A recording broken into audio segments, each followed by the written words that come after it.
¿no? Es una falta de respeto.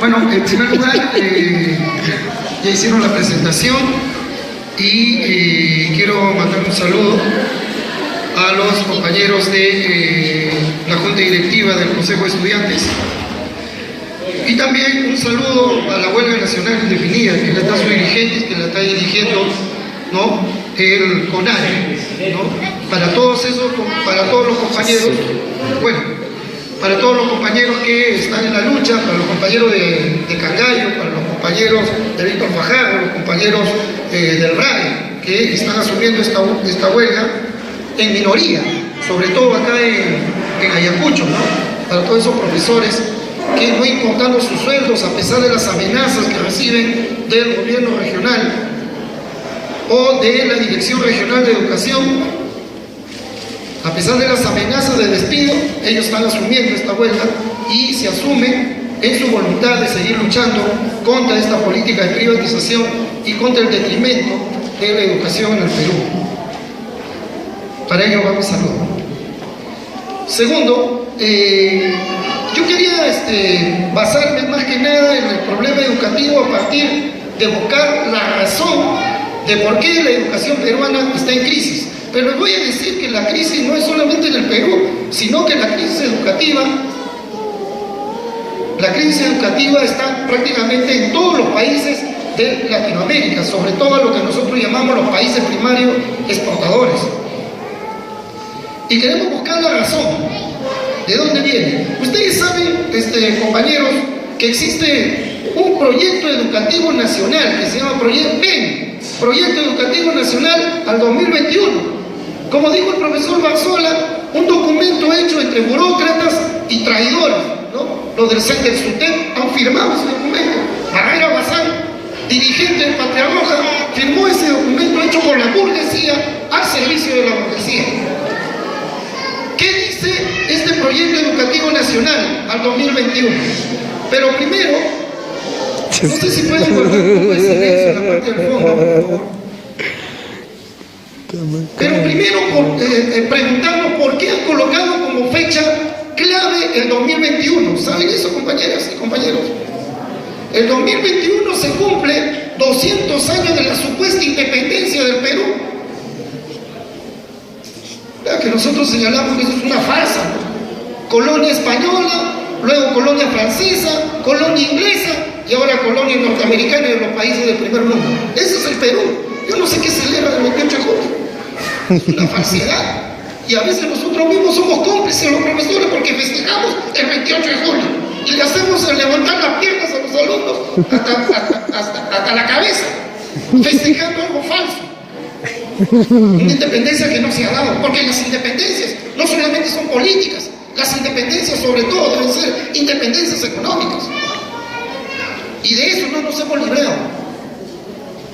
El 2021 es una fecha clave para la burguesía, que dice que para el 2021, ¿han leído o no han leído ese documento? Sobre todo para los compañeros y compañeras que están estudiando y que han hecho y han escogido esta carrera, que es una carrera ni siquiera de vocación, sino de dedicación para nuestro pueblo.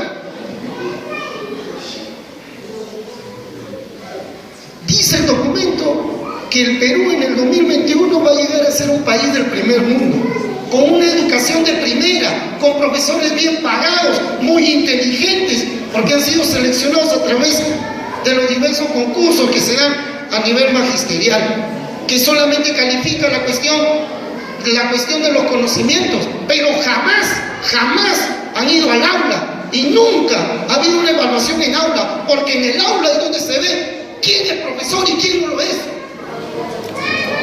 Un examen nacional, un examen de conocimiento no prueba que tú seas un buen profesor, pero eso nunca se da, ni el gobierno lo va a hacer, porque la intención del gobierno con los exámenes para al acceso a la carrera pública magisterial no es mejorar la educación. Su intención, ¿qué cosa es? Su intención primero es despolitizar la educación. Ese es su problema, porque sabe que el profesor, los otrora profesores, estamos muy politizados y la educación es política. El que quiera negar la razón política de la educación No hay profesor, pues. Entonces, ¿quiénes están entrando en la nueva carrera pública magisterial? Puros tecnócratas, conocedores de muchas leyes, de muchas teorías, pero que ninguna de esas teorías las aplican en el aula, porque ni saben cómo lo van a aplicar. O son simples seguidores de teorías que ni siquiera son científicas, como las aplicadas en estas rutas de aprendizaje, las famosas rutas, que no tienen ni sustento, ni pedagógico, ni científico. Y no saben que eso es una mazamorra, pan con huevo, mezclado con mango al costado. Entonces al final no sabes qué cosa estás enseñando, o sea, ¿para qué enseñas? La pregunta es, el documento del PEN dice, la educación que queremos para el Perú, así dice, ¿no? La burguesía. Entonces, un país del primer mundo con una educación de primera, etcétera, etcétera. Ya no va a haber pobres, todos los alumnos van a ser súper inteligentes. Pero la pregunta es, y les digo a todos ustedes, para aquellos que van a ser profesores, como yo, ¿para qué educamos en el Perú? ¿Cuál es el proyecto? ¿Hay un proyecto nacional? ¿La burguesía en el Perú tiene un proyecto nacional? Nosotros decimos que la burguesía no tiene ningún proyecto nacional de educación, porque no sabe hacia dónde va. No hay ningún proyecto. Por lo menos la burguesía brasileña sabe a dónde va. La burguesía chilena sabe a dónde va. Esta burguesía que tenemos es una burguesía inepta, que no sabe a dónde va. Ahora la cuestión es esta, compañeros. ¿Por qué tenemos la educación que tenemos? ¿Ustedes alguna vez se han preguntado? ¿Por qué? ¿Por qué el Estado, como correctamente han dicho los compañeros del SUTEP, es una educación deprimente? ¿Por qué está así? Nosotros tenemos una explicación desde la corriente obrera. Tenemos la explicación que es esta: que la educación refleja la división mundial del trabajo. ¿Alguna vez sus profesores les han enseñado la división mundial del trabajo? Es decir, cómo el imperialismo ha dividido los países en el mundo. La burguesía no trabaja por trabajar, ellos sí saben cuál es el proyecto y han dividido el mundo en 3 países industriales, los llamados G8, que son 8, ¿no? A la cabeza de esos países industrializados, imperialistas, los Estados Unidos de Norteamérica. ¿No? El segundo país, el motor de Europa, compañera, el motor de Europa, el segundo país imperialista después de los Estados Unidos, Alemania, Francia, Inglaterra, Canadá. Son países industriales. Entonces, como su proyecto es países industriales, tienen que hacer tecnología. Porque el capitalismo se mueve renovando en todo momento la tecnología. Y para hacer tecnología tiene que hacer investigación. Y para investigar, ¿qué cosa tienes que hacer? Una buena educación. Por eso su educación es para ser país industrial, lleno de inventos y tecnologías, etc. Es una educación diferente. Ahora vamos a hablar de Finlandia, etc., etc. El segundo grupo de países, los países llamados BRICS. ¿Cuáles son los BRICS? ¿Quiénes están en el BRIC? Brasil, Rusia, India, China y recientemente Sudáfrica. Ellos tienen una educación para países semi-industriales. Muchos creen que China va a ser la nueva potencia, que China es más potencia que Estados Unidos. Eso es falso. ¿Saben por qué es falso? Porque la gran mayoría de industrias en la China no son chinas. Su nombre estará en chino. Vaya, ya me charquero. Pero el capital es norteamericano. Se nos cuentan todos el capital norteamericano. Los gringos han desarmado la mayoría de la industria nacional norteamericana y la han trasladado a China. ¿Y por qué lo han trasladado? La mano de obra más barata del mundo. Ese es el glorioso país comunista de China. Más capitalistas. ¿No? Es lo que le llaman el capitalismo de Estado. Entonces, ellos tienen un tipo de educación. China en este ese famoso examen PISA. Muchos compañeros, muy poco han escuchado esa palabrita que nosotros discutíamos sobre la naturaleza de PISA. O sea, el examen que le toman a un alumno chino con una educación diferente, ese mismo examen se lo aplican acá a un alumno norteamericano, a un alumno finlandés. ¿Cómo pues? Ustedes saben que Cuba no participa en los exámenes PISA, pero tú sabes quién es el que manda. ¿Quién manda para que todos los países entren a ese examen PISA? Solamente participan los países que están dentro de la OCDE.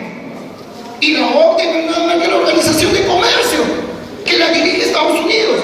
Entonces dice, todos mis esclavos tienen que dar examen para saber qué, dónde van a invertir su capital. Por ejemplo, en el Perú no van a traer una industria de fabricación de cohetes espaciales. Y ustedes dirán, ¿por qué? Les voy a dar un ejemplo. Los mexicanos están súper preocupados por la cuestión del trabajo. Entonces hay una industria militar en Canadá que se llama la Bombardier, que fabrica naves espaciales. Y ha dicho, quiero invertir en un país. Y México le ha dicho, acá, venga, rápido. Pero la Bombardier le dijo requisito, necesito 500 ingenieros aeroespaciales. No hay. Pues en México. Y no van a terminar de Canadá, no van a llevar, pues. Ya no sale pues esa cuenta. Es decir, ¿para qué toman este examen? Es para que inviertan, saber en qué país van a invertir. Acá no van a traer, pues. Si acá no te fabrican ni un clavo, el Perú es campeón fabricando gaseosas, fabricando papel higiénico, condones, etc. Una industria automotriz. ¡Qué suma! Como si lo tiene Brasil. Brasil fabrica. Y ahora está sacando sus propios tanques, sus propios aviones de guerra que convienen a nosotros. Toda la flota de vehículos que vemos en la calle la mayoría son brasileñas. Ese es su proyecto, pues, de su burguesía. Pero Brasil todavía no ha dejado de ser país primario exportador. La mayor cantidad de su PBI lo llena, ¿qué cosa? Sus exportaciones de qué? De café, de cacao y ahora último la soya. O sea, sigue siendo un país primario exportador, igual que Bolivia. Por eso cuando nosotros escuchamos a algunos compañeros que dicen Bolivia es lo máximo. En Bolivia subsidian. Es una mentira.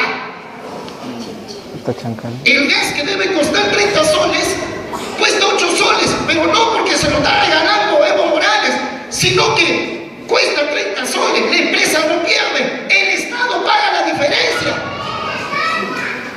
¿Qué pierde la empresa? Está feliz la empresa.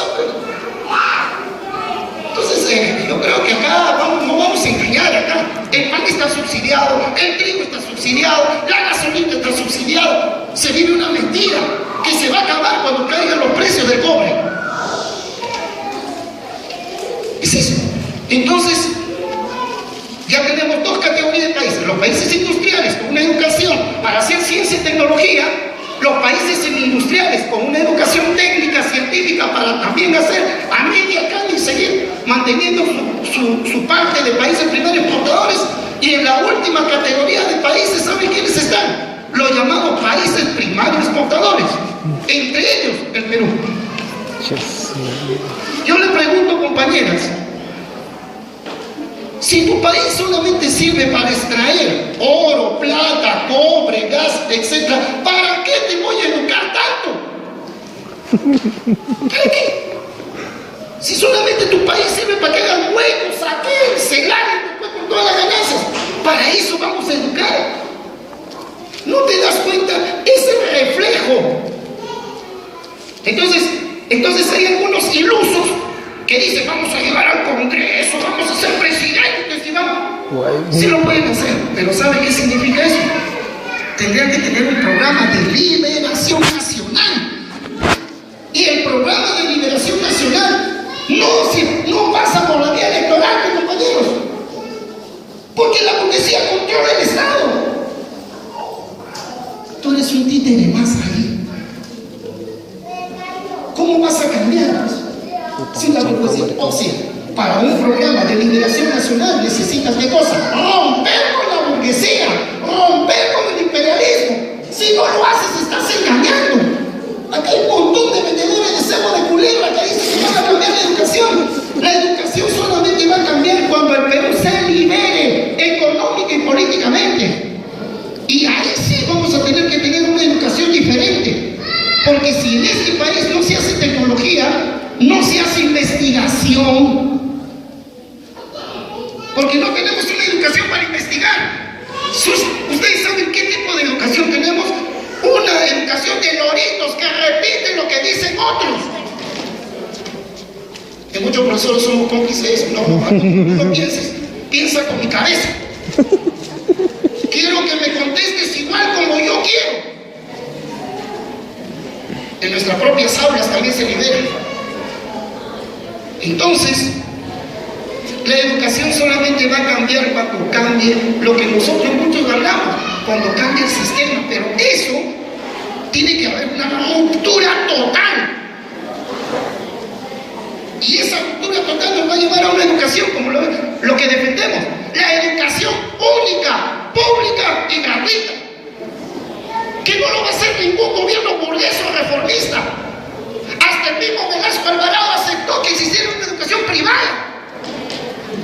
¿No te has dado cuenta que el sector privado en la educación ha crecido más? Hay más universidades.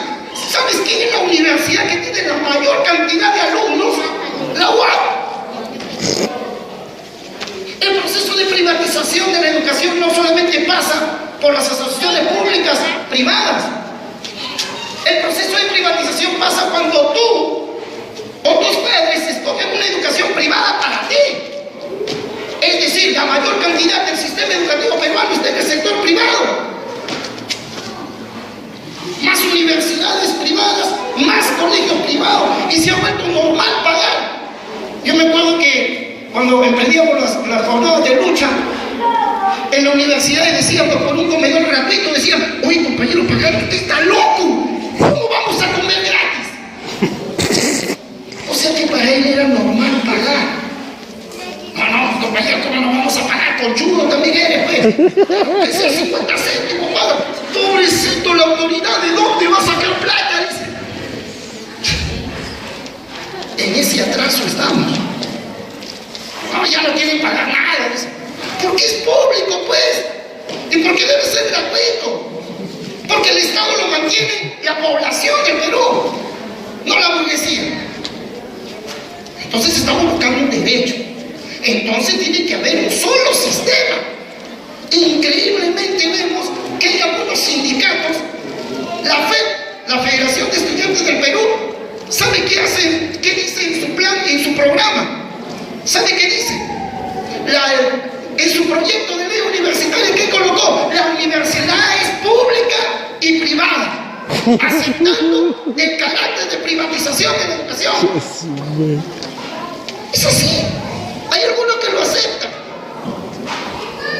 Pero dentro de los principios del SUTEP, por ejemplo, está la defensa de la educación pública. ¿Qué quiere decir eso? Y única. Que no debe haber ni universidades, ni colegios, ni jardines, ni nada que sea privado. Porque la educación es un derecho. Y un pueblo que no se educa está condenado a la miseria. Entonces, hay algunos que dicen, vamos a cambiar la educación y va a cambiar el país. Eso es falso, porque la educación está en la superestructura. Refleja qué cosa, la estructura, pues. Tienes que cambiar la estructura. Mariátegui genialmente decía eso, ¿no? Democratizar la economía para democratizar la educación, porque Mariátegui no tenía ni un pelo de tonto. Los tontos son aquellos que creen que a base de que te voy a meter 1000 libros en el cerebro, vas a cambiar el país. Lo máximo que lograrás es educarte tú mismo, en tu política de ¿qué? De acrecentamiento personal de tu cultura. Pero ¿cuánto tú aportas a este país para que cambie? Y solamente podemos cambiar si cambiamos la educación. El problema de la educación se resuelve liberándonos. Y esa liberación está en manos no solamente de nuestro pueblo, sino el que tiene la mayor y el mayor compromiso, debería tener el mayor compromiso de cambio. ¿Saben quiénes son? Nosotros los profesores. Alguien que El Estado cómo nos bombardea. Todos los días dicen que somos lo último. Las peores notas para entrar a la universidad, profesores. Eso es todo cuando debe ser lo primero. Los mal pagados. En la película salimos con orejas de burro cuando no aprobamos los exámenes. Pero jamás nos han visto en el aula. Entonces, yo quiero lanzar un mensaje, sobre todo a ustedes que son jóvenes, compañeros, de que tienen un gran compromiso con el país. Compañero que estudia educación y no tiene un compromiso clasista y saber que esta sociedad está dividida en clases sociales y que tenemos que educar a nuestro pueblo en la educación, sobre todo la educación pública. Y eso, creo que los compañeros, correctamente, los compañeros que están dirigiendo la huelga, está dentro de los puntos, y yo creo que esta huelga también sirve para reflexionar en la crisis de la educación, pero no solamente hablar de la crisis, sino cuáles son las tareas inmediatas. Y para mí, para mi corriente, es básicamente romper los lazos que nos ligan al imperialismo y a la burguesía. Eso es una tarea política. Un compañero me decía, en los años 80, en los años 70, que un joven no haga política y no esté inscrito en un partido político es una locura. Ahora la locura está al revés. Más bien hay que ser un loco, un enfermo para entrar a un partido político. Si ese partido se define de izquierda o revolucionario. Entonces, compañeros, yo creo que todos estos temas de la educación están ligados con la política. Y tenemos que hacer política. Sobre todo los docentes tenemos que hacer política. Y qué bonita habla y qué bonito espacio de discusión política como es nuestro sindicato. Con esta nueva ley, con este colegio de profesores han querido pisotear al sindicato, pero no han podido, porque hay profesores que todavía siguen con el puño en alto y siguen luchando por mantener por lo menos a un grupo de profesores en pie de lucha. Yo creo que eso es importante. Y ustedes sí van a tener ese deber, como dice el profesor Marzola, ya pídelo como viejito, vamos a morir ya. Pasar ustedes. Entonces ustedes tienen una gran tarea sobre sus hombros. Gracias, compañeros.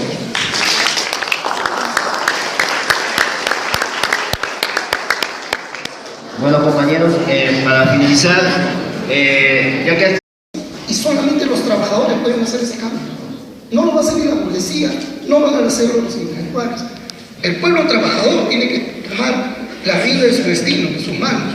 Y solamente lo va a poder hacer construyendo un partido. Y ese partido tiene que representar, tener un programa. Y dentro de ese programa está el programa educativo. En ese programa educativo, nosotros tenemos un programa. Y en ese programa es claro, confiscar todo el sistema educativo. Es decir, confiscar todas las universidades, todos los colegios privados, para que pasen a un sistema único, nacional, público, gratuito y de calidad. Eso significa una lucha a muerte contra la burguesía, porque se van a poner, hasta los mismos curas se van a poner, porque los curas son la mayoría, ¿no? Dicen, qué bonito, vas a ir al cielo. No, los pobres van a ir al cielo, dicen ellos, ¿no? Pero cuando te cobran las pensiones no se acuerdan de eso. En los salesianos, etc. Ellos saquearon, el sistema educativo. O de aquellos que están haciendo plata con universidades. Es decir, unificar. Por ejemplo, nosotros tenemos una discusión con muchos compañeros. Mariscal Cáceres, quinto, A, B, C, D, F, G, H, I, J, hasta la Z. Con 50 alumnos adentro. Ese profesor ya no enseña, ese profesor, todo el día, toda la hora se le pasa diciendo, Pedro, cállate, María, deja de estar atrás haciendo bulla, y hasta eso ya se le pasó la hora. Porque el profesor se convierte en un vigilante, un guachimán del salón. Y no enseña. ¿Cómo que 50 alumnos? Imagínate de cada salón. Nosotros decimos, ¿no? Y ustedes saben las cuestiones de educatividad. Solamente debe haber 20 alumnos por aula. Imagínate que de un salón salen 3 salones. ¿Y eso qué necesita? Necesita mayor infraestructura. ¿Cuántos mariscales Cáceres saldrían si comenzamos a poner 20 alumnos por aula? 100 colegios mariscal Cáceres. ¿Cómo que sobran profesores? Acá no sobran profesores. Ahí faltarían profesores. Y para eso que tenemos que tomar el sistema privado. No debe existir el sistema privado en educación, ni en la salud tampoco. Entonces, sí es parte de un programa. Nosotros tenemos un programa, pero ese programa implica una lucha a muerte contra los que tienen el poder. Y esa lucha, por eso yo les decía, no pasa por la cuestión electoral. La cuestión electoral, como lo decía correctamente Lenin, ¿sabe?, es propaganda y agitación de nuestro programa. Nada más. Pero el que cree que dentro del